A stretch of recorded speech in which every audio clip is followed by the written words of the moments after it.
மக்களே இன்னைக்கான 2வது ப்ரோமோ ரிலீஸ் ஆயிருச்சு. 2வது ப்ரோமோல ரம்யா தலைவிக்கு தெரியாம வீட்டுக்குள்ள லைவ்ல ஒரு சம்பவம் நடந்தது. அது என்ன அப்படின்னு கேட்டீங்கன்னா, வியானா வந்து ஒரு பாஸ்கெட்ல அவங்களோட ஏதோ ஒரு துணிய வச்சிருக்காங்க. அது என்ன துணி அப்படிங்கிற ஒரு லைவ பார்த்தவங்க யாராவது இருந்தாங்கன்னா, 1 செகண்ட் லைக் பண்ணிட்டு கீழ கமெண்ட்ல சொல்லுங்க. அப்படி ஒரு துணிய வந்து பார்வதியும், வியானாவும் எடுத்து அந்த பாஸ்கெட்ல நவுத்துவாங்க. அந்த இடத்துல விக்ரம் இருந்திருப்பாரு. விக்ரம் தான் வந்து அந்த ட்ரெஸ்ஸ எடுத்தாரு அப்படிங்கிற மாரி வியானா வந்து லைவ்ல பேசியிருப்பாங்க எபிசோட்ல.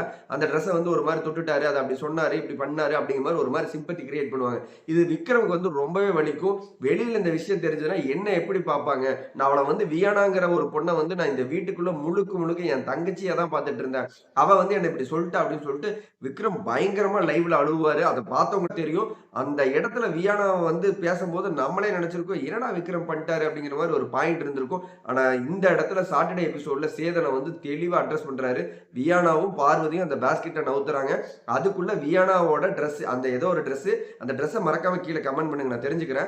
அந்த ஒரு ட்ரெஸ்ஸை வந்து பார்வதியும் வியானாவும் நவுத்தும் போது அது என்னோட துணி, அதுல வந்து இப்படி இருக்கு, அது ஏதோ சொல்றாங்க சம்திங். அந்த சம்திங் வேர்டை வந்து விக்ரம் எடுத்துட்டு சொன்னதா வியானா கிரியேட் பண்ணுவாங்க. இந்த இடத்துல சேதனை தெளிவா சொல்றாரு, இது பார்வதி தானே எடுத்தாரு, நீங்க எப்படி விக்ரம சொல்லுவீங்க, விக்ரம் எப்படி ஃபீல் பண்ணி அழுதாரு அப்படின்னு சொல்லுவாங்க. இந்த லைவை தெளிவா பார்த்தவங்க 1 செகண்ட் லைக் பண்ணிட்டு கமெண்ட்ல சொல்லுங்க. இன்னைக்கு சாட்டர்டே எபிசோட்ல சேதனோட தரமான சம்பவம் இருக்கு மக்களே. இந்த செகண்ட் நீங்க பண்ற கமெண்ட்டுக்கு நான் ரிப்ளை பண்ண காத்திருக்கிற பிக் பாஸ் பத்தின லைவ் அப்டேட் அடுத்தடுத்த வீடியோல சந்திக்கலாம். பாய் மக்களே.